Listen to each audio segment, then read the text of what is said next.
You're listening to episode 149 of the Christian Travelers Network. Today's topic is tips, tricks, and pointers for traveling by Amtrak. Hi, my name is Sarah, and I have a background in theology and a love for travel. Having visited 9 different countries and served in 5 congregations, I wanted to create an environment that discusses and encourages the overlap of my 2 favorite things, the Lord and travel. And if you have a passion for these things, or wanting to learn how God is such an integral part of our daily adventures, then you've come to the right place. Today's topic is tips, tricks, and pointers for traveling by Amtrak. Hey, Christian travelers, I'm so glad that you're tuning in today because today's topic is about traveling by train. If you've been watching gas prices climb, many of you may be wondering what your summer travel plans are actually going to end up costing. And this led to me asking some questions about traveling by train. In the United States, mass transportation isn't typically the main source of travel, and that's logical in the sense that many of our large cities and states are kind of separated by a large amount of land. And if you're traveling in one direction, it doesn't mean that everyone else is. So, would traveling by mass transportation actually be more cost effective?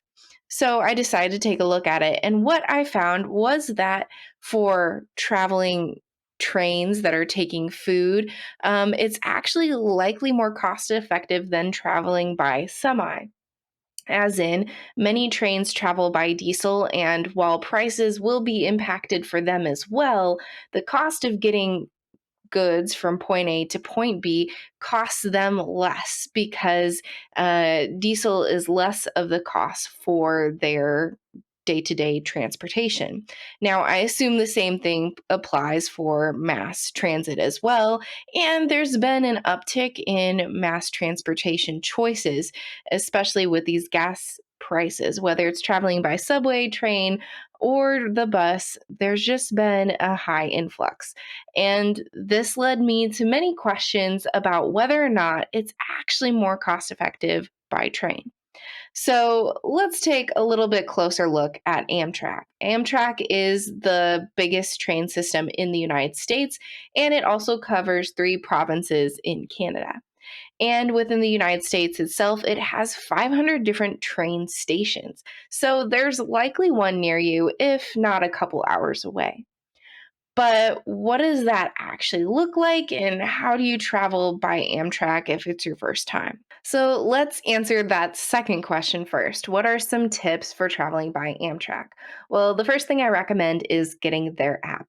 It's a great way to have notifications about your trip, use the GPS to navigate through the station, and of course, just simply plan your route. And that is actually my second step, plan your route. Know the best way to get from point A to point B and spend some time navigating some different options. Amtrak does have some ties with different bus systems, and that just might be better for you depending on cost, time, etc.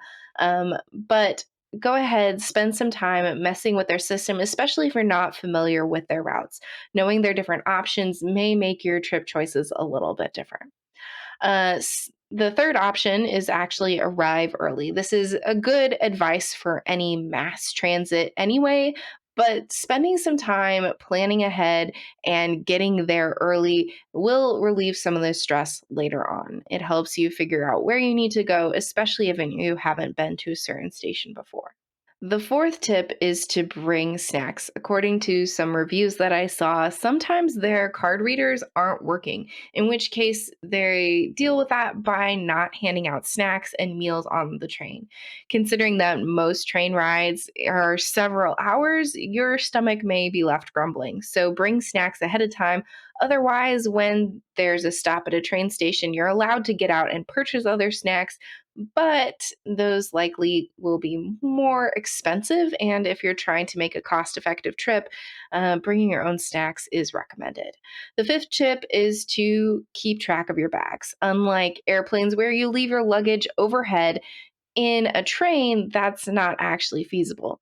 There, your luggage goes with you wherever you go, although larger luggage is usually left under the train or in storage, depending on how you want to phrase that. But your carry on items need to go with you, whether you go to the restroom, go to a lounge to get snacks or other food, or just hang out in the overlook area. Wherever you travel on the train, take your luggage with you because you are responsible for keeping track of it, and Amtrak is not liable for that. And then some more obvious tips would be to listen to the Lord. When you're planning your trip and traveling, it's so important to be in conversation with Him.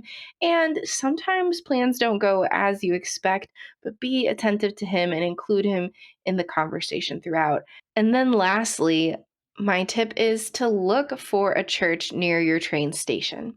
Whether that's before or after your trip, finding a church community where you show up is so good. That might be to join them in a Bible study or to attend their worship service. Whatever the reason, we encourage you to find a church near your stop. Actually, on our platform that is coming out soon, we are collecting a list of train stations, which, as I said earlier, there's 500 in the United States, and trying to find a couple different churches near each one to recommend and give you contact information and details as well, just to make that step a little bit easier. But again, more details coming soon. So, back to my original question, is traveling by train actually cheaper? And I decided to do a cost comparison.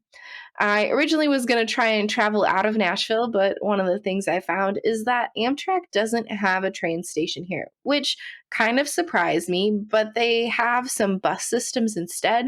But for the sake of this episode, I chose two different cities where a train could travel from point A to point B just to see what that would look like. In fact, I chose Tuscaloosa, Alabama, and Charlotte, North Carolina. And to give you an idea of how far apart these are, or especially if you're not familiar with these two cities, I first took a look at what the drive looks like. I found that it's approximately 450 miles from Tuscaloosa to Charlotte.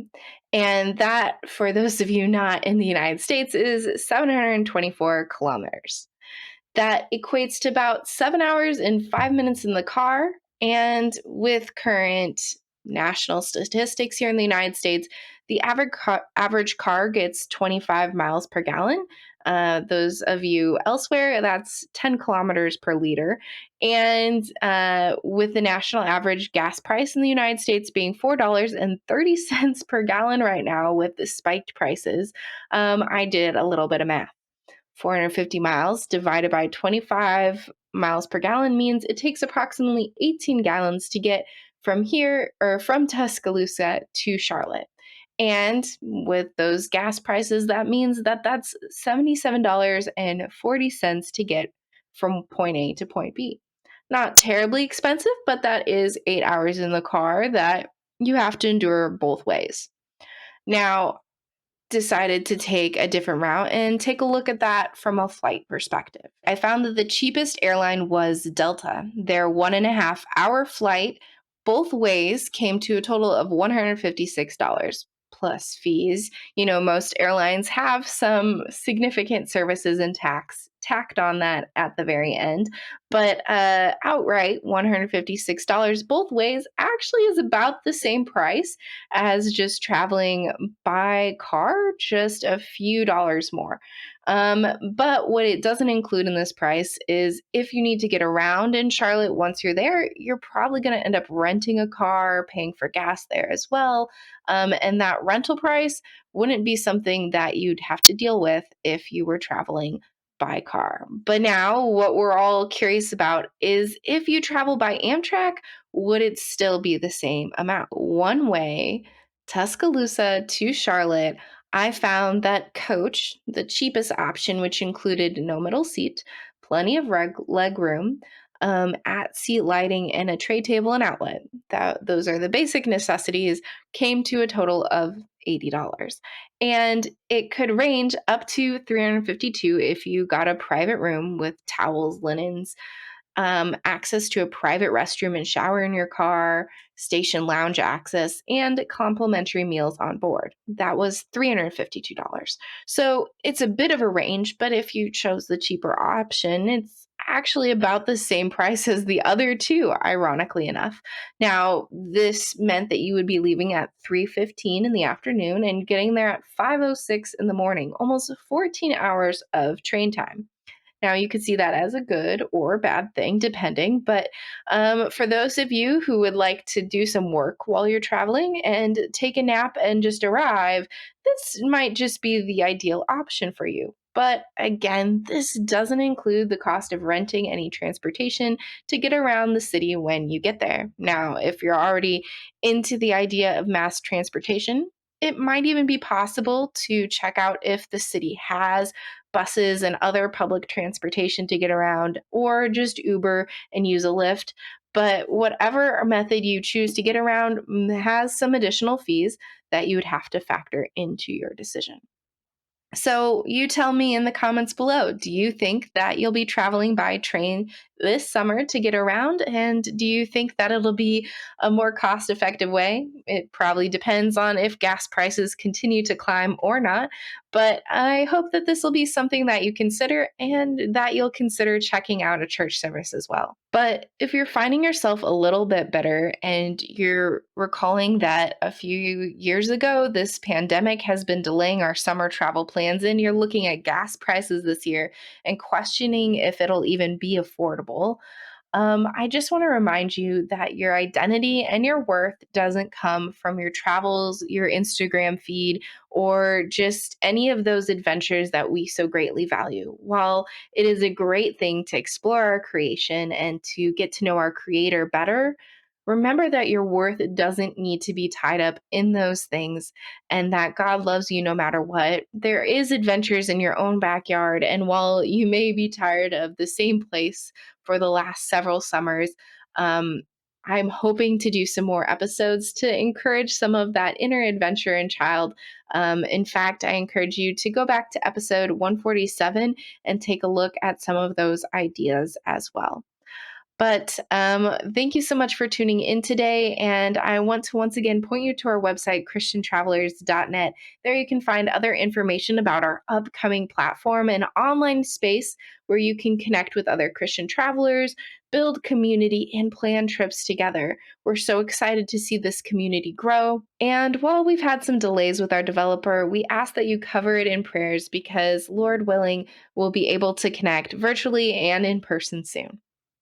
Thank you so much for listening today. Go ahead and hit the subscribe button on YouTube or whatever platform you're listening on. And of course, until next time, safe travels and God bless.